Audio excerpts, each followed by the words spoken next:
She is the worst offensive player. She's not very offensive competent, bro.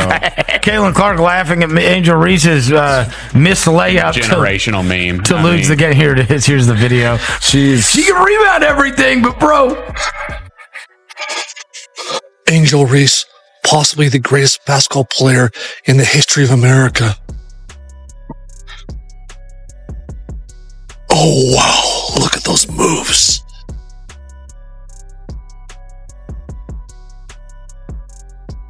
Yeah, that shot is really hard with the hoop wide open. Who's the best player in the country? I feel like I'm the best player in the country. WNBA draft. The Indiana Fever select Caitlin Clark. Reese stood in the middle of the paint, arms out, mouth wide open, screaming at her own teammate to clear out and give her room to work. That is the image circulating everywhere right now, and it could not have picked a worse moment to go viral. Minutes after demanding that kind of space for herself with nobody within 3 feet of her. Reese caught the ball on a wide open look at the rim and missed. I'm thinking to myself, okay, ATL is going to actually win this game, and then we get down to the end of regulation, you guys. And I'm like, okay, Ron Howard, open three. She's going to hit it. No, she does not. Angel, you got it. Put back layup, game winner. No. And then Nas again caught it, put it up. No. I'm just like, oh my God, like, are we serious? How does that happen? And all of you guys, baby, my girl, Angel, all right, back up off her, okay? Like, back up off of Angel. We know that she missed that. The Atlanta Dream lost that game to the Indiana Fever in overtime, and by the time the final buzzer sounded, a lot of people watching were asking the same question. If she needed that much room just to get a shot off, what happened when the room was actually given to her? All for the last shot, game's tied, and Angel Reese has a bunny layup basically by herself, uncontested, and she cannot make that layup. She had 14 rebounds yesterday, 5 of them offensive. I'm not sure how many were off her own misses because I was at camp and got home for the end of regulation and then overtime. But her making that or missing that layup, you just knew. And she looked kind of crestfallen, and she should be because that moment has turned into the center of a bigger conversation about who Angel Reese actually is inside that Atlanta locker room right now. Is she the vocal, demanding leader she wants to be seen as? Or is she a player whose volume on the floor has started to outpace her production once the ball comes back to her? After this game, that question is not going away quietly. Player, if your best player for Atlanta could make a layup, I wouldn't have this gleeful smile that I have on my face right now. It's a layup. You're 1 foot away. Make it, please. You have a fast break layup by yourself early in the game. How you shoot fast break layups at 50? Fast break layups by yourself at 50%. I don't know. I can't explain it. But Caitlin Clark, not a small footnote buried in the box score. This might be the biggest storyline coming out of the entire Fever versus Dream rivalry this season, and it has almost nothing to do with Caitlin Clark's shooting or Indiana's depth. It is about whether Angel Reese's own teammates have quietly reached a breaking point with her. Reports and reactions out of Atlanta have painted a picture of a team that is tired, not necessarily of losing games, but of feeling like they are constantly rearranging themselves around one player who does not always deliver once the ball lands back in her hands. That kind of frustration does not build overnight. It builds one possession at a time, one missed bunny at a time, until it eventually spills out in front of cameras for everyone watching at home to see. In particular, her energy shifted. I thought when she got some of those easy baskets to go in the paint. Let's go back to Angel really quickly, though, because she was part of the catalyst that you saw to be able to change things around. And it's been there. Like, sometimes the basket is too open. I can't believe we had to listen to that garbage the entire halftime, the entire broadcast of the game while she is blowing the easiest first grade 1-inch layups you'd ever see. And Caitlin Clark is out there hitting logo bombs in her face, dropping 26 and 9 for 12 straight games. Instead of saying she's playing at an MVP level, they're out here glazing Angel Reese just like her fans do on social media. Caitlin Clark gets no love, not considered in the MVP conversation, will be the only player in WNBA history to be top 3 in points and number 1 in assists. And they're sitting here glazing Angel Reese. It's all about Olivia Miles and Paige Beckers, which her team's winning.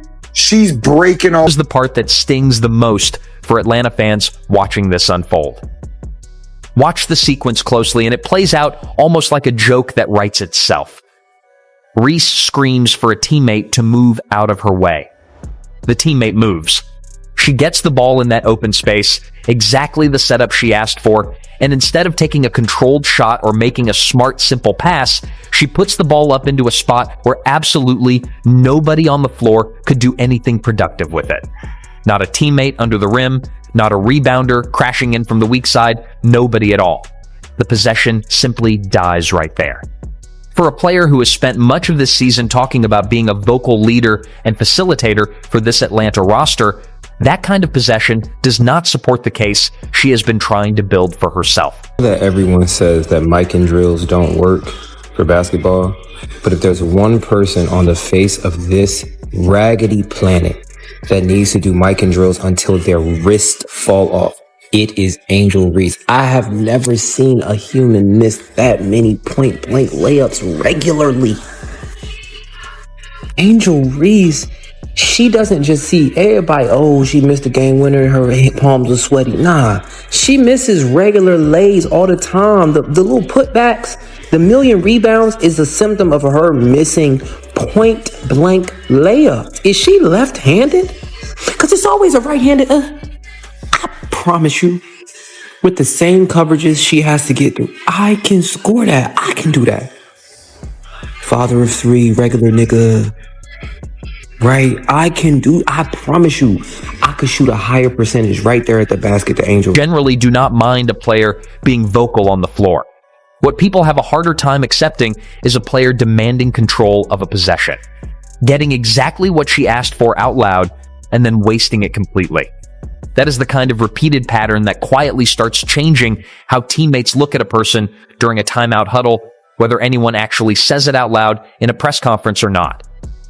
Cameras caught more than one moment where teammates seemed to exchange quick, quiet glances after another possession went nowhere. Nobody threw their hands up dramatically.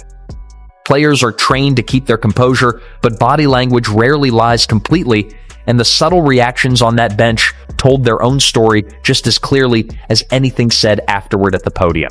I don't know how y'all do it. I don't know how y'all defend her. The score is 81-81 in the fourth quarter. 6 seconds left. Atlanta Dream has the chance to win this game. Then this happens. 5 seconds. Howard launches. Missed it badly. Reese the putback. Won't go. Hillman. No. Like, I truly do not understand. Angel Reese is a professional basketball player. Why do she miss so many layups? Like, look.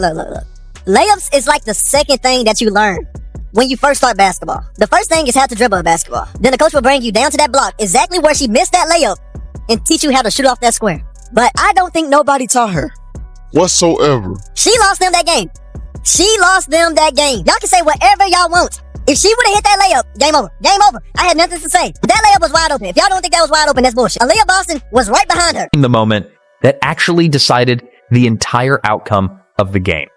With the score tied and the clock bleeding down in regulation, Atlanta had the exact chance every team dreams about in a hostile road environment. The ball found its way to Reese with a clean, uncontested look at the basket and nobody around her to challenge the shot in any way. This was not a contested, off-balance heave thrown up under pressure from three defenders closing in. It was about as open as a look gets in a professional basketball game with the season narrative riding on the outcome. She missed it. The rebound came right back out live. Teammates Ryan Howard and Naz Hillman both scrambled for a follow-up attempt in the final tick of the clock, and neither connected either. Regulation ended tied, and Atlanta had led a golden. Close-range opportunity slipped through their fingers in the worst possible way. Your team on a 17-4 run right now. You started that with a 7-0 run. How did you kind of get things going for your team? Yeah, I mean, I was playing like in the beginning, but it's a game of runs. You got to put that in your back pocket just because you know you have teammates that have your back. Pushed under the hoop just enough to not have a great angle. To OT we go. frustration on her own face afterward said everything that words did not need to say. She stood there for a second, eyes closed, clearly replaying the shot in her own head and clearly not happy with what she saw. Missing a shot like that in front of a packed arena. With an entire rivalry storyline hanging over the afternoon is not easy to shake off in a split second. But reacting with visible frustration after the fact does not undo what had already happened. And it definitely did not undo the overtime period that followed, where Indiana pulled steadily away and calmly finished the job.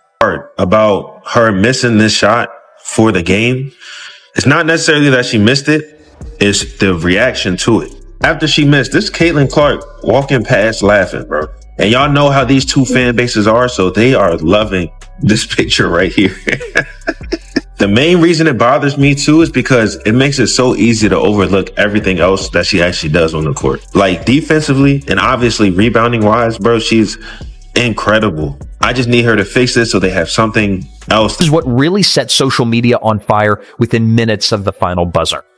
As Reese stood there processing her miss, cameras caught Caitlin Clark walking calmly past her toward the Fever bench with a clear, unmistakable smile on her face, and to a lot of viewers watching live, it looked exactly like laughter directed at the entire situation.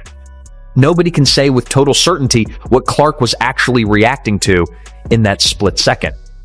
But context matters here, and it is brutal for Atlanta, no matter how you slice it. The internet had spent weeks building this exact matchup up as Angel Reese versus Caitlin Clark, yet another round in a rivalry that Atlanta had actually gotten the better of earlier this season. In the one moment that mattered most, with everyone tuned in specifically for this kind of storyline, Clark looked calm, composed, and completely in control, while Reese looked like she wanted the floor to swallow her whole. That is the exact piece that turns a simple missed shot into a viral, inescapable moment overnight. It is not just that Reese missed the layup. It is that Clark's face, whether intentional or incidental, became the perfect visual summary of the entire afternoon for millions of people scrolling their phones. One player delivered when it counted. One player did not deliver at all. The cameras just happened to catch both reactions back to back, and the internet did all of the rest of the work on its own. To say that she's not good? Who, Angel? Yeah, she's not good at basketball. Like, I'm tired. Look, we've said this in the past. I'm tired of it. I can't lie anymore. Like, I watched her miss 8 layups. She could be averaging like 25, 26 if she could make a layup. And the way she lays it up, it's like she's just learning how to, like, you know, when toddlers finally learn how to walk, they fall a little bit. It's like she just learned how to do layups once she got to the WNBA.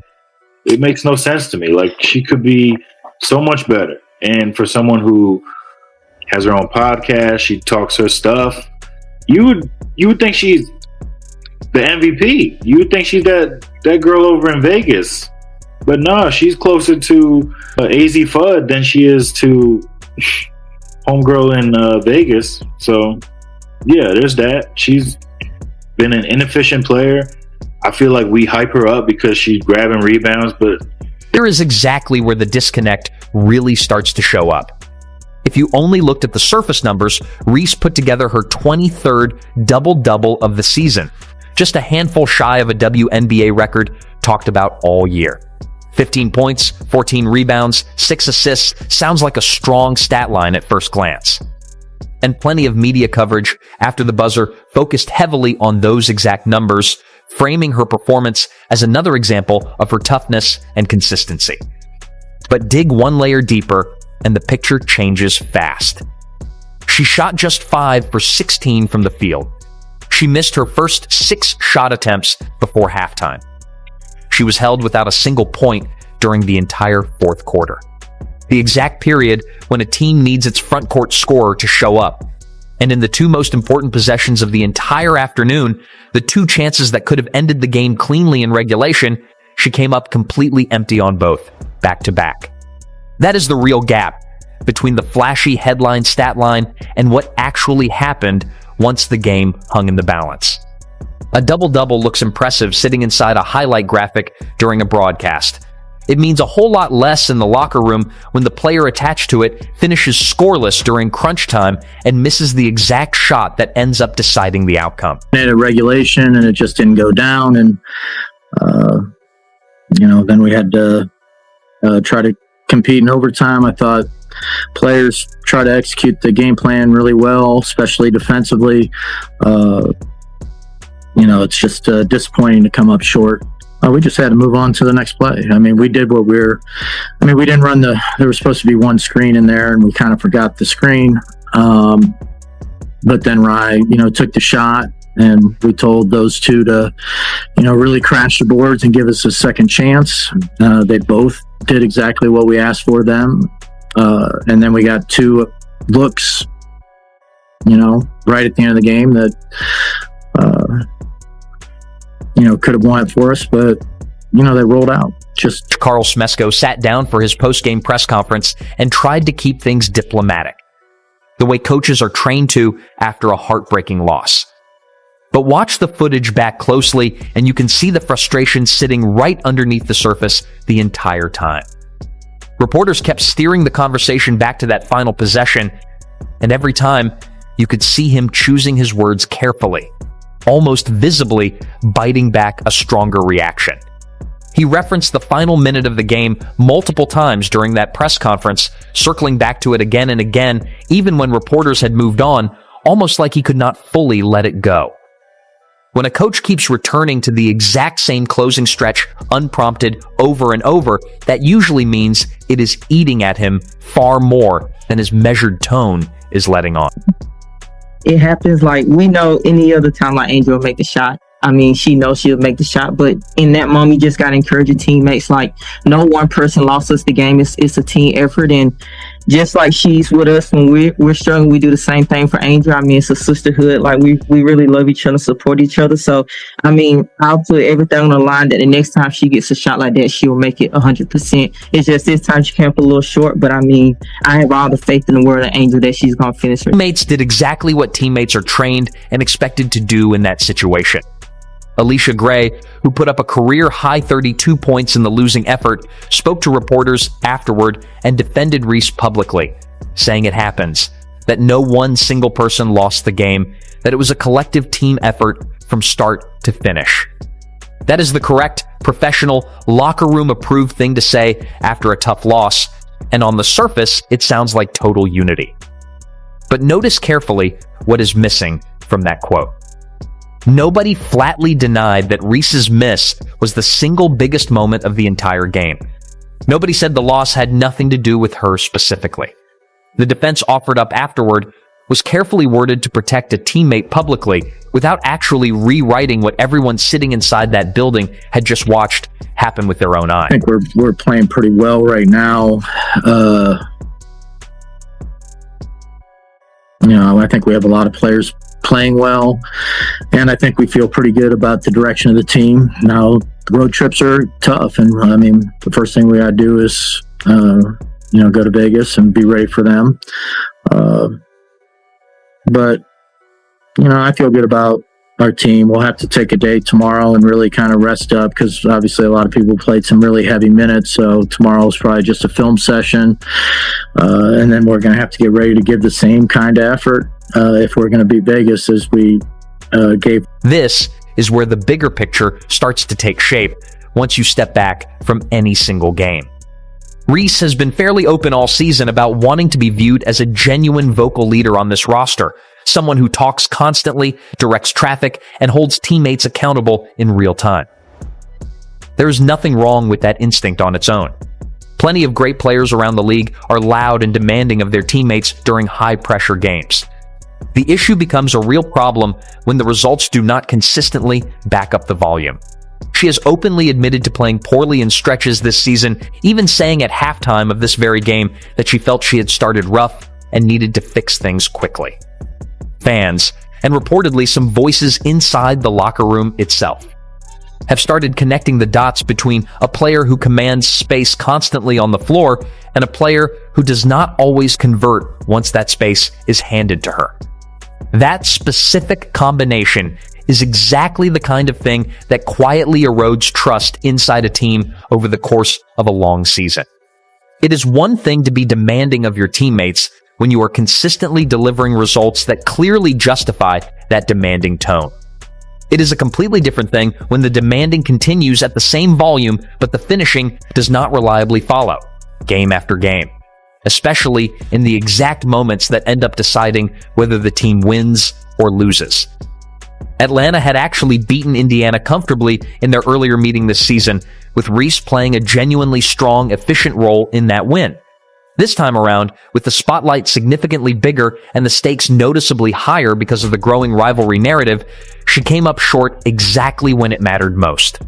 And Clark simply did not. Say though, as far as advice, is that for whatever reason, in the WNBA, like women's basketball, a lot of their layups, they don't finish like wide, like outside their body. Everything is like up in the cylinder. A lot of people look down on like the mic and drill, like basic stuff like that. I feel like that's all Angel Reese is missing, just a little bit of touch. And once she gets that, then she's really going to be putting up wild numbers. Because she's getting to the basket. You know what I'm saying? You put 20 points within 15 rebounds.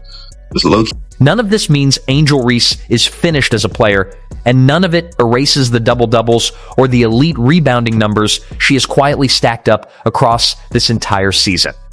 Her overall body of work still puts her firmly among the better rebounders in the entire league, and one rough overtime loss does not erase months of consistent production on the glass.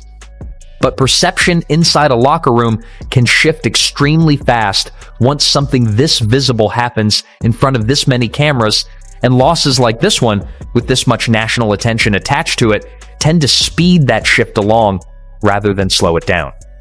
If teammates start feeling like they are constantly making room and sacrificing their own touches for a player who does not consistently reward that sacrifice when it counts most, frustration tends to build quietly at first, behind closed doors, and then eventually spills out into public view. Atlanta's coaching staff now genuinely has a real decision to make about exactly how crunch time possessions get distributed going forward for the rest of this season and potentially beyond it. After a loss this painful in a game with this much visibility attached to it, that decision is not going to get any easier for Carl Smesko or his staff to make cleanly. The rivalry with Indiana and Caitlin Clark is not going away anytime soon either. Not with the way both franchises keep colliding on the schedule and both fan bases keep amplifying every moment between these two players. The next time these two teams meet, everyone connected to this story will be watching closely to see whether Reese actually responds to this moment with growth, or whether the exact same frustrating pattern simply repeats itself all over again in front of an even bigger audience.